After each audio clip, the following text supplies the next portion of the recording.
তুই যাবি, তোর বাপে যাবে 16 নম্বর গলিতে আমার বাড়িতে, ঠিক আছে? তোর একটা পয়সা আমি বাড়াই দিব না, তুই যাবি না, তোর গারাম। আমার গারাইবেন কেন? আমি কি অন্যায় করছি? তোর মতো ভেন্ডির মারা মারার লাগে আমার অনেক খুঁজে লইতে হইব। যা বড় ভাই আপনি একটু নিচে নামেন তো। নিচে নামুক লিয়া। এই নাম। নামেন প্লিজ, নামেন ভাই। মুরব্বি এই ছেলে আপনার সঙ্গে কি করছে? আমার রিক্সা 40 টাকায় ভাড়া করছে 13 নম্বর, সে আমার কইতেছে 16 নম্বর যাওয়ার জন্য। আমি কইছি যদি যাইতে হয় তবে আমার ভাড়া বাড়াই দিতে হবে। এই লেগে সে বলতেছে আমার নাকি গারাইবো। এই তুই চুপ কর। কি কথা মারলাম কেন?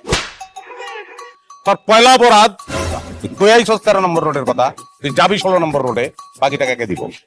তোর 2 নম্বর অপরাধ বাপের বয়সী একটা মানুষ, তাহলে তুই তুই তুই করে কইতাছ। কাকা ওরে মারেন, থাপ্পড় মারেন একটা। বাবা আমি ওরে মারমু কেন? আপনি ওরে মারবেন কারণ মায়ের উপরে ওষুধ নাই। ভাড়া কত বলছেন আপনি? কত? 40 টাকা আমারে কই আনছিল।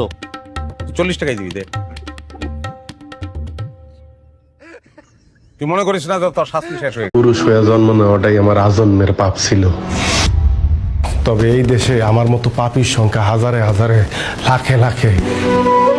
এরা সবাই মানব সন্তান হয়ে জন্মাইছে ঠিকই, কেউ পুরুষ হয়ে উঠতে পারে নাই।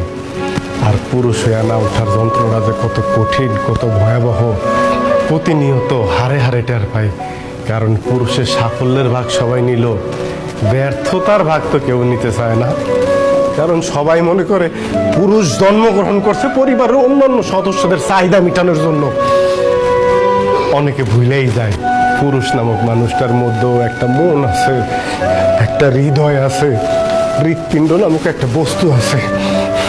প্রিয়জনের কথার আঘাতে সেই হৃৎপিণ্ডটা না কাইপা ওঠে।